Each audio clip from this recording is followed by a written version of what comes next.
Hello friends, आज का हमारा टॉपिक है वॉइस इन द सिटी, जिसे अनीता देसाई के द्वारा लिखा गया था, जिनका जन्म 24 जून 1937 में मैसूर में हुआ था। ये एक इंडियन नॉवलिस्ट थी, जिनको साहित्य अकादमी अवार्ड तथा पद्म भूषण अवार्ड से भी सम्मानित किया जा चुका है। इस टॉपिक को पब्लिश करवाया गया था 1965 में, और इसका थीम रखा गया है freedom in life and change in society towards modern. Okay, तो ये जो टॉपिक है वॉइस इन द सिटी, इसमें हमें कलकत्ता के लाइफस्टाइल के बारे में जानने को मिलेगा। ये उस वक्त जिस वक्त पुराने ट्रेडिशन जो थे, पुराने जो परंपरा थी, पुराने जो संस्कृति थे, वो अब किसकी ओर मूव कर रहे थे? मॉडर्न की ओर। मॉडर्न ट्रेडिशन सभ्यता की ओर क्या कर रहे थे? मूव कर रहे थे। उस दौरान जो पुराने ख्यालात के लोग थे, पुराने विचारधारा के लोग थे, उन लोगों को नए ख्यालात, नए विचारधारा, नए विचारों को स्वीकार करने में असुविधाएं हो रही थी। इसके बारे में हम लोग इसमें जानेंगे। साथ ही साथ इसमें लाइफ की स्वतंत्रता के बारे में भी हम लोग जानेंगे कि हमारे जीवन में हमारे लिए आज़ादी का होना कितना महत्वपूर्ण रखता है। तो चलिए हम लोग इसके मेन कैरेक्टर के बारे में जान लेते हैं। तो हमारा फर्स्ट कैरेक्टर है Arun, second character Monisha, third character निरोध, फोर्थ कैरेक्टर अमला। ये चारों भाई बहन होते हैं। अरुण सबसे बड़ा भाई होता है, मनीषा उससे छोटी बहन, निरोध उससे छोटा भाई, और अमला सबसे छोटी बहन होती है। फिर नेक्स्ट कैरेक्टर है धर्मा, जो कि एक पेंटर है, और जीवन, जो कि मोनिशा का हस्बैंड होता है। ओके, तो हम लोग इस टॉपिक में जो अरुण है, मोनिशा है, निरोध, अमला, इन सभी के जीवन में किस किस प्रकार की घटनाएं घटती है, हम लोग एक एक करके सभी के जीवन के बारे में हम लोग जानेंगे। तो चलिए स्टार्ट करते हैं। नोवेल स्टार्ट होता है। निरोध जो होता है वो अपने बड़ा भाई अरुण को स्टेशन छोड़ने गया हुआ होता है, क्योंकि उसका जो बड़ा भाई होता है अरुण, वो अमेरिका जा रहा होता है आगे की पढ़ाई को पूरा करने के लिए। क्योंकि अरुण जो होता है उसको अपने सफलता पर पूर्ण विश्वास होता है। ओके, बस अरुण के बारे में यहीं पर इतना ही जिक्र किया हुआ है, कुछ खासा इसके बारे में डिटेल्स नहीं बताया गया है। हमारा दूसरा कैरेक्टर है मोनिशा। मोनिशा एक सीरियस और डीप थिंकिंग वाली लड़की है। वो छोटे छोटे चीज़ों को बहुत ही गहराईपूर्ण तरीके से सोचती है, और कोई भी निर्णय बहुत ही सोच समझ कर लेती है। तो चूंकि मोनिशा का शादी जीवन के साथ हो गया होता है, जीवन उसका हस्बैंड का नाम, उसके साथ हो गया होता है, और जीवन का जो फैमिली होता है वह बहुत ही पुराने ख्यालात वाले ट्रेडिशन वाला फैमिली होता है। कौन कौन से ट्रेडिशन थे उसके फैमिलीज़ में? तो पहला ट्रेडिशन था कि अगर यदि आप घर में पहली बार किसी बड़े बुजुर्ग से मिलते हैं, तो हर बार आपको क्या करना होगा? उनके पैर को छूकर आशीर्वाद लेना होगा। ये परंपरा आपको पालन करना पड़ेगा। दूसरा ट्रेडिशन था कि आप घर की देखभाल करें, घर की साफ सफाई, घर का खाना बनाना, बच्चों को देखभाल करना, ये सारा जिम्मेवारी एक औरत का होता है। ये परंपरा भी आपको पूरी तरीके से पालन करना पड़ेगा। तीसरा था बच्चे को जन्म देना और उसका देखभाल करना। ये परंपरा भी आपको पालन करना पड़ेगा। किसके घर में? जीवन के घर में। तो चूंकि जो मोनिशा थी वो थोड़े नए ख्यालात वाली लड़की थी, उसकी इमेजिनेशन था, उसका सोच था कि उसका जो फैमिली हो, उसका जो लाइफ हो, वो थोड़ा बेहतरीन तरीके से हो। जैसा वो चाहती थी वैसा बिल्कुल भी नहीं हुआ। यहाँ जस्ट पूरा पूरी क्या हो गया? उल्टा हो गया। अब जो प्रेशर था मोनिशा पर पूरा पूरी बनने लगा, क्योंकि मोनिशा का जो ससुराल वाले थे, वे लोग मोनिशा को इसके मायके वाले से भी सही से मिलने जुलने बातचीत करने नहीं देते थे। और इसके साथ और एक प्रॉब्लम यह हो गई थी कि मोनिशा का बेबी नहीं हो रहा था, बच्चा नहीं हो रहा था। शायद उसके फर्टिलिटी में प्रॉब्लम हो, इस कारण से जब वह इससे संबंधित अपने हस्बैंड से भी बातें करती है तो भी वह उसे ही उल्टा डांट देते हैं। और साथ ही साथ इसकी जो सास होती है, बात बात पर इस बच्चे को लेकर, बच्चे वाले प्रॉब्लम को लेकर ताना मारती है। और इसके साथ साथ इसके जो हस्बैंड होते हैं वो कहते हैं कि अगर यदि तुम्हें हमारे फैमिली में रहना है तो तुम्हें हमारे सारे परंपराओं का पालन करना पड़ेगा। ओके, तो मोनिशा जो होती है उस परिवार में पूरा पूरी अकेले हो जाती है, जिस कारण से वो अपनी भावनाओं को, अपने विचारों को एक डायरी में लिखा करती है। दिन भर के सारे घटनाओं को, चाहे वह छोटा हो या बड़ा हो, सारे चीज़ों को वो अपने डायरी में लिखा करती है। अब जब इस तरीके का घटनाएं इसके साथ बार बार होता है, मतलब इसका जो स्वतंत्रता होता है, इसका जो आज़ादी होता है, उसको बार बार दबाया जाता है, छीना जाता है, तो ये फाइनली एक दिन तंग आ जाती है, इरिटेट हो जाती है, चिढ़ जाती है, और तंग होने के वजह से यह बाथरूम में जाकर अपने आप को आग लगा लेती है और सुसाइड कर लेती है, और इस तरीके से वो जो है अपना जीवन को समाप्त कर देती है। तो यहाँ पर हम लोग मोनिशा के कैरेक्टर्स के बारे में जान लें कि उसका जीवन किस तरीके से था। अब हम लोग अगला जानेंगे निरोध के बारे में। ओके, तो जब मोनिशा का डेथ हो जाता है तो निरोध को पता चलता है कि उसकी जो सिस्टर है, एल्डर सिस्टर, उसकी डेथ हो चुकी है। तो ये पूरा पूरी सरप्राइज्ड हो जाता है, शौक में पड़ जाता है, शॉक्ड, आश्चर्यचकित हो जाता है, क्योंकि यह जानता था कि इसकी जो दीदी थी मोनिशा, वो बहुत ही संयम और स्ट्रांग डिटर्मिनेशन वाली लड़की थी, वो बिल्कुल भी ऐसा हरकत नहीं कर सकती थी।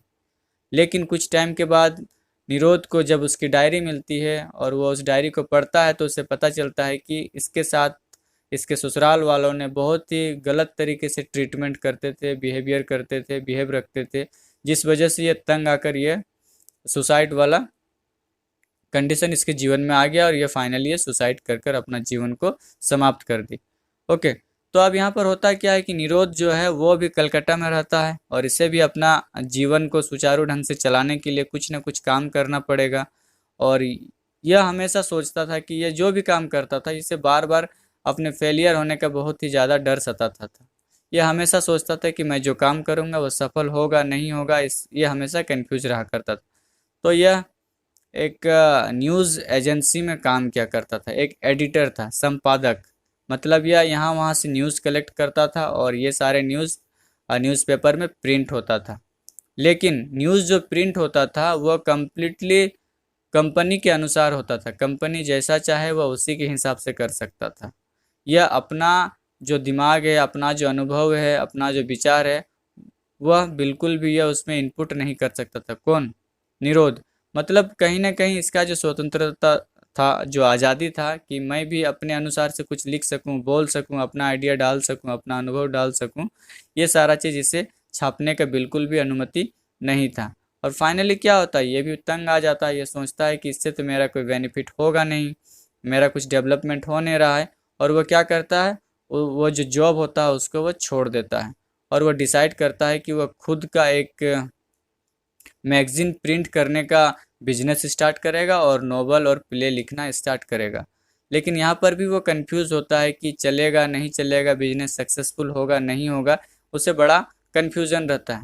और इसके साथ साथ इसकी जो माँ होती है, विडो माँ, विधवा माँ, वो इसे कुछ सपोर्ट के लिए मनी भी भेजती है, कहती है कि तुम बिजनेस स्टार्ट करो, मैं तुम्हारे लिए कुछ सपोर्ट करूँगी।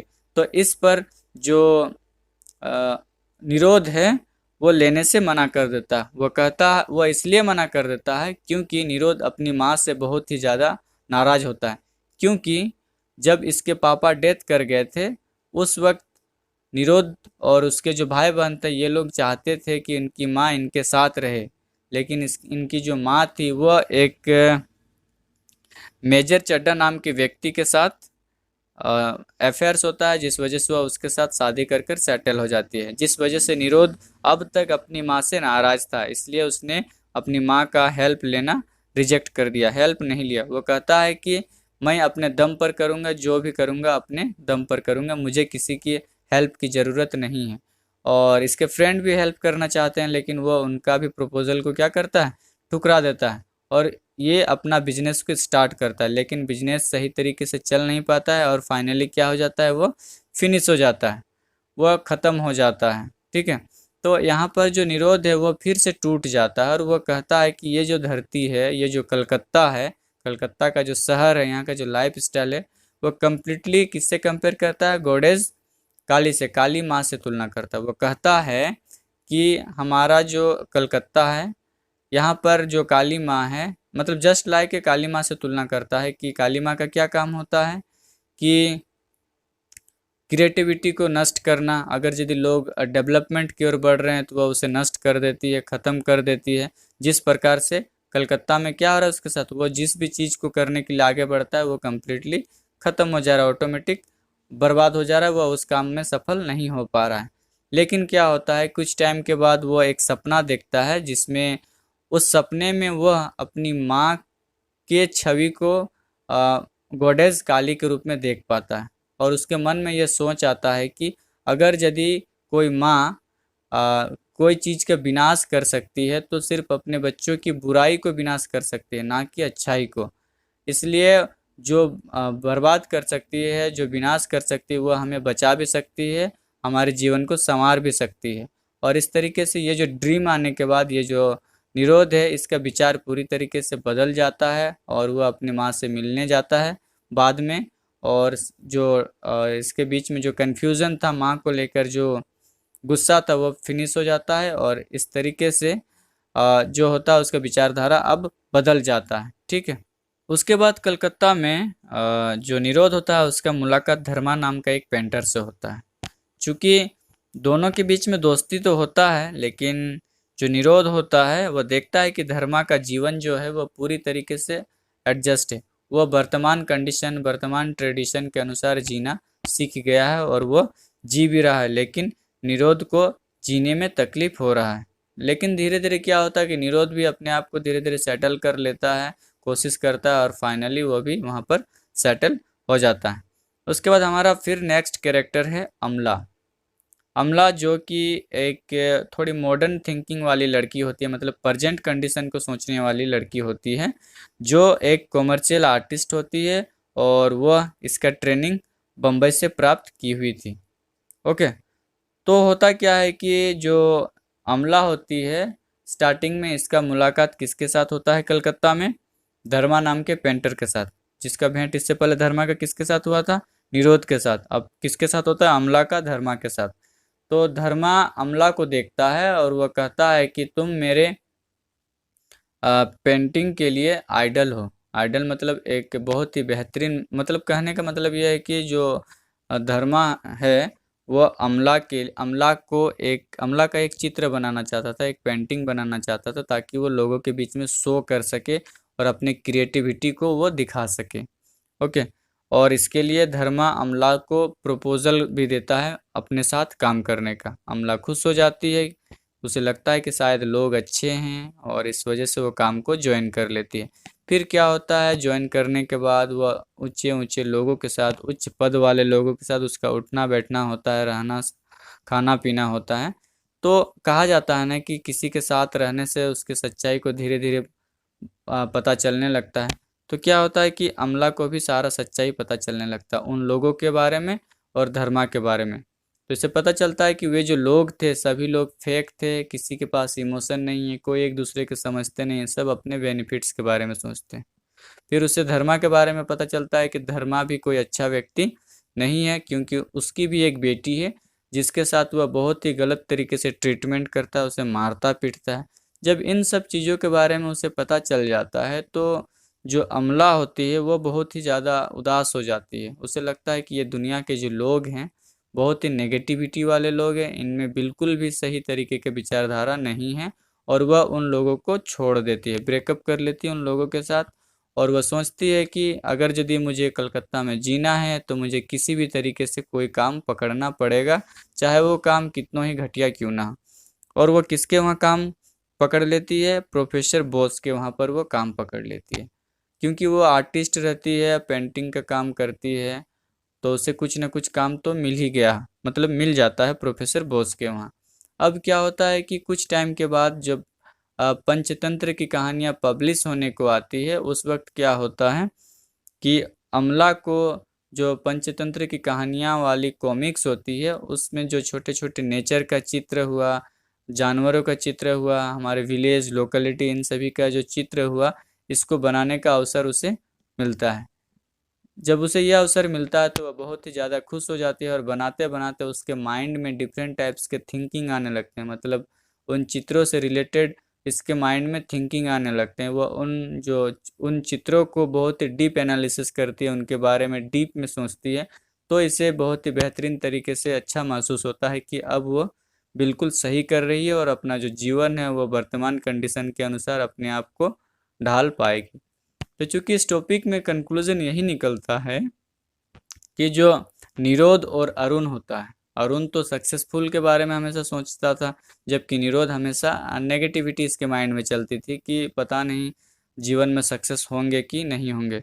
और उसी प्रकार से मोनिशा और जो अमला है, दोनों में डिफरेंस देख सकते हैं। मोनिशा जो है वो हमेशा उसके साथ जो आज़ादी होता है उस पर दबाया गया है उसके ऊपर, जिस वजह से वो अपने आप को सरवाइव नहीं कर पाती है उस कंडीशन में और सुसाइड कर लेती है। लेकिन अमला के साथ भी यही कंडीशन चलता है, इस पर भी फ्रीडम को इस पे भी फ्रीडम को दबाया जाता है, लेकिन ये अपने आप को वक्त के अनुसार ढाल लेती है और वह कलकत्ता में सेटल होकर जीने लगती है। और इस तरीके से ये जो टॉपिक है वो फिनिश हो जाता है।